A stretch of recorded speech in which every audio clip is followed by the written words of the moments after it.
दिली जातात. आता मग आय इक्वल टू काय बघा, I equal to V by R, I equal to V by R अशा प्रकारे दिलं. हे दिलं रो रेजिस्टन्स. हे आता डीसी मोटर्स आहे. डीसी मोटर कशी तयार करायची, याला फील्ड वाइंडिंग म्हणतो आपण, हे शंट म्हणतो आपण. ही शंट मोटर झाली. आता एक सिरीज मोटर जर म्हणायचं असं समजा तर ही सिरीज मोटर झाली. आता ही सिरीज मोटर आहे. Shunt motor, series motor, compound, cumulative compound, differential compound, सगळं इंजिनिअरिंग आपण कंपोनंट दिले. हे करंट जर म्हटलं आणि याचे जर का युनिट कोणतं आहे, एम्पियर, मीटर कोणतं आहे, मीटर, हे व्होल्टेज आहे, व्होल्ट युनिट आहे त्याचे, मीटर आहे, व्होल्ट मीटर.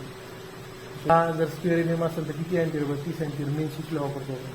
हे कुठं वापरतो आपण, 420 एम्पियरला 2.5 अशा प्रकारचे आपल्याला ती सांगते किती एम्पियरला. हे पण दिलेलं आहे आपण याच्यामध्ये. इथे डोमेस्टिक आपलं हे काय इलेक्ट्रिक व्हॅक्यूम क्लिनरचं आहे, इलेक्ट्रिक फूड प्रोसेसरचं आहे, इलेक्ट्रिक कूलरचं आहे, इलेक्ट्रिक प्रेसचं आहे, व्हॅटेज सेट सर्व दिलं आपल्याला. त्या मुलांचा टोटल अभ्यास होते. म्हणजे याचे पार्टचे नावं काय आहे, प्रकार कोणते कोणते आहेत, कोणत्या प्रिन्सिपलवर काम करते, युजेस काय आणि व्हॅटेज काय.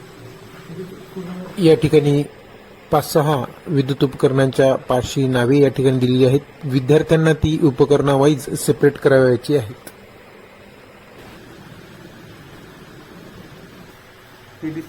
या चक्रामध्ये वेगवेगळ्या विद्युत घटकात वापरण्यात येणारे शॉर्टकट नावे व त्यांची समोर फुल फॉर्म दिलेले आहेत. व खालील चक्रामध्ये वेगवेगळ्या लॅम्पचे प्रकार, ज्या प्रकारे सोडियम वेपर लॅम्प आहे त्याबद्दलची सविस्तर माहिती या ठिकाणी दिलेली आहे.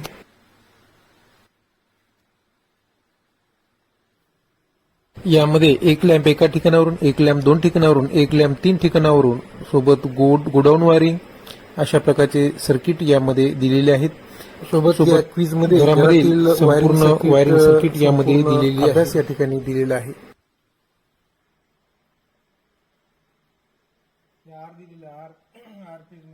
व वायरचे आपण कलर कोड या ठिकाणी मॅग्नेट लावलेले आहेत. विद्यार्थ्यांना RYBN positive negative DC supply यासाठी वेगवेगळ्या कोणत्या कलरचे वायर्स आपण वापरतो ते या ठिकाणी विद्यार्थ्यांनी सांगायचे आहे. हे आता पोकर आहे. या प्रयोगामध्ये आपण सर्व इलेक्ट्रिकल टूल्स, मीटर, साहित्य, मशीन यास हुक लावलेला आहे. विद्यार्थ्यांना ती संपूर्ण काढून हातात द्यायची आहेत व भिंतीवर दिलेल्या नावासमोर अडकवायची आहेत. त्यामुळे विद्यार्थ्यांना ती हाताळत येत असल्या कारणाने त्यांच्या नावे लक्षात राहतात. त्याला दिलं हे आता याच्यामध्ये आर्मेचर आहे. अशा आपण सगळे वेगवेगळ्या प्रकारचे कॉन्सेप्ट याच्यामध्ये याचा प्रयत्न केला.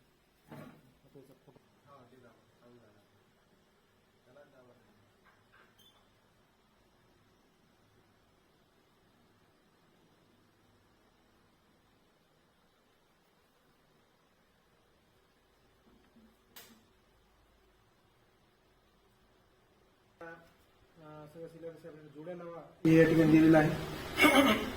याच्यामध्ये आपण जर का ते पॉझिटिव्ह प्लेट जर घेतलं तर याच्यामध्ये दिलं तर या ठिकाणी आता दीप वाचतो तो, आणि इथं जर घेतलं तर निगेटिव्ह प्लेट दीप वाचतो. म्हणजे अशा प्रकारे त्याला जोड्या लावा असं आपण दिलेलं आहे. शीटवर कलरनुसार सेपरेट जोडी संच दिलेला आहे. अशा वेगवेगळ्या प्रकारचे आपण या ठिकाणी स्लायडिंग पेजेस तयार केलेले आहेत. स्लायडिंग पेजेस घेऊन अशा प्रकारचे आपण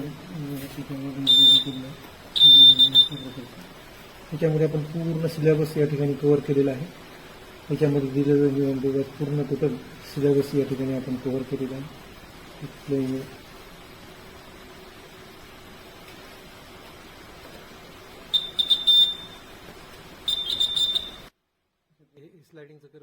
हा नाविन्यपूर्ण कर सर. याद्वारे विद्यार्थ्यांचा हसत खेळत व उत्साहाचा अभ्यास होतो. वारंवार सरावामुळे विद्यार्थ्यांचे विषयाचे ज्ञान वाढते. जास्तीत जास्त सिलेबस या ठिकाणी आपण विद्यार्थी मित्रांनो, यामध्ये आपण जर पाहिलं तर power in watt, current in ampere and resistance in ohm, voltage in volts, हे अशा प्रकारचं आपण एक चक्र या ठिकाणी डिस्क तयार केलेली आहे. यामध्ये आपल्याला वॅट, एम्पियर, व्होल्ट्स आणि ओम हे अशा प्रकारचे छोटंसं चक्र मध्ये दिलेलं आहे आणि आपल्याला मॅच करायचं आहे. जेणेकरून आपल्या विद्यार्थ्यांना हे 3 प्रकारचे फॉर्म्युले जे आहेत, 4 प्रकारचे फॉर्म्युले आहेत, यांची माहिती बऱ्यापैकी विद्यार्थ्यांना होते. आपण एक खाली जर पाहिलं तर यामध्ये आपण इलेक्ट्रिकल सिम्बॉल्स घेतलेले आहेत. विद्यार्थ्यांना कठीण शब्द जे आहेत, कठीण सिम्बॉल जे आहेत, हसत खेळत कशा पद्धतीने त्यांच्या लक्षात राहतील हे हिशोबाने आपण या ठिकाणी दिले आहे. इंटरनल 2 डिस्क आहेत, या ठिकाणी सिम्बॉल दिलेला आहे आणि या ठिकाणी त्याचं नाव या ठिकाणी दिलेलं आहे. विद्यार्थ्यांनी हा सिम्बॉल जर घेतला तर हा सिम्बॉल कुठला आहे तर या याच्याकडे त्यांनी हे डिस्क थ्रू बरोबर त्याचं नाव त्यासमोर आणायचं. आता ही जी सिम्बॉल दाखवलेला आहे हा लिंकचा सिम्बॉल आहे. आता लिंक येईपर्यंत त्या विद्यार्थ्यांनी हे व्हील असंच फिरवायचं आहे पहिली, हे आता बरोबर मॅच झालेलं आहे. हल्ली जर का आपण या ठिकाणी पाहिलं तर आपल्या इलेक्ट्रिकल टेक्नॉलॉजी विद्यार्थ्यांना वेगवेगळ्या प्रकारचे रेजिस्टन्स सिरीज आणि पॅरलल ह्या प्रकारचे सर्किट आपल्याला अभ्यासाला आहे. हे सर्किट विद्यार्थ्यांना यामध्ये फॉर्म्युला कोणत्या प्रकारचा आपण वापर करतो, इक्विव्हॅलंट रेजिस्टन्स कसं काढतात यासाठी विद्यार्थ्यांना बऱ्याच वेळ लक्षात राहत नाही.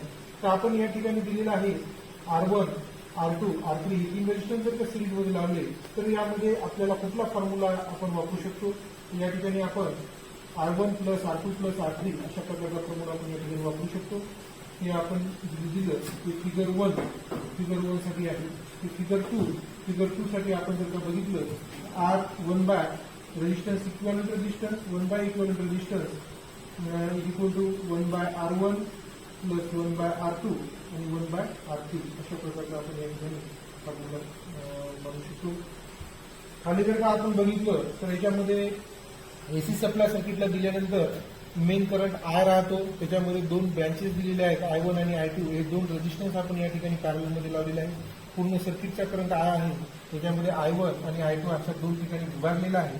तर या मुलांना जर केलं तर आय इज इक्वल टू काय तर I1 plus I2, I is equal to I1 plus I2.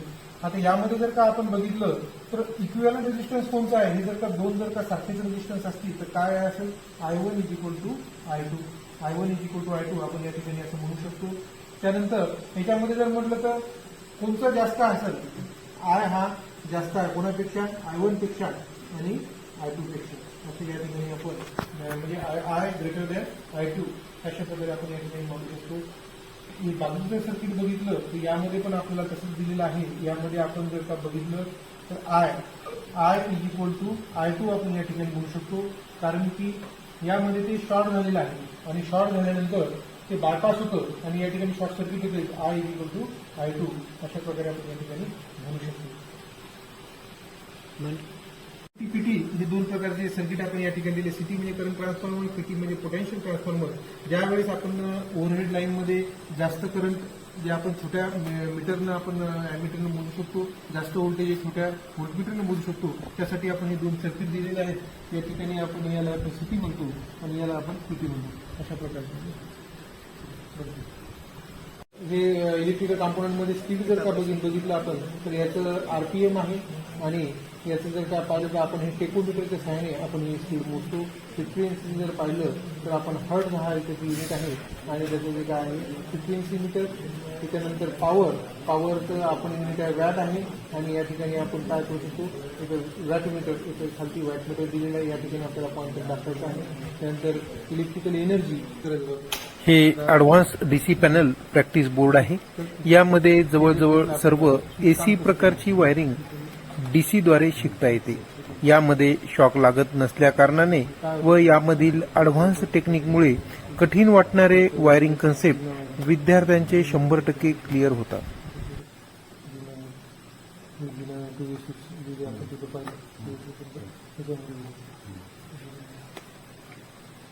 आता याच्यामध्ये जर घेतलं आपण तर ती कसं गोडाऊन वायरिंग.